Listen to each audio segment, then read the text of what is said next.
मोनसे ब्रेकिं रादाब दा बावैसो सफैनाय रादाब बायदिब्ला क'क्राझार जिल्लानि गसाइगाव महकुमानि कसुगावआव थानाय 30 नं राजा लामायाव मोनसे गिख्रंथाव हरखाब जाब्रबथाय जादों। हरखाब जाब्रबथायाव सानै मटर साइकेलजों फैनाय सुबुङा जिउ खहा जायो। बे जाब्रबथायजों ब्लाव ब्लाव अर जोंनानै 14 साखा गोनां ट्राकआ खामग्लियो।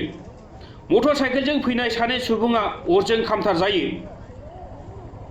खामनाय सुबुंफोरखौ गसाइगाव महकुमानि सिंनि कसुगाव कारिकटनि थागिरि समर सिंह नार्जारी बिथाङा ग्रीन फरेस्ट कनजारभेटिभनि सोद्रोमा होनना सिनायथिदों, नाथाय गुबुन सासेखौ दासिमबो सिनायथिनो हायाखै।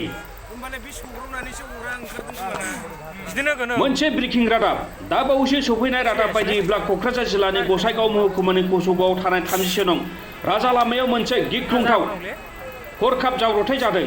हरखाब जाब्रबथायाव सानै मटर साइकेलजों फैनाय सुबुङा जिउ खहा जायो। बे जाब्रबथायजों ब्लाव ब्लाव अर जोंनानै 14 साखा गोनां ट्राकआ खामग्लियो। मटर साइकेलजों फैनाय सानै सुबुङा अरजों खामथार जायो। खामनाय सुबुंफोरखौ गसाइगाव महकुमानि सिंनि कसुगाव कारिकटनि थागिरि समर सिंह नार्जारी बिथाङा ग्रीन फरेस्ट कनजारभेटिभनि सोद्रोमा होनना सिनायथिदों, नाथाय गुबुन सासेखौ दासिमबो सिनायथिनो हायाखै।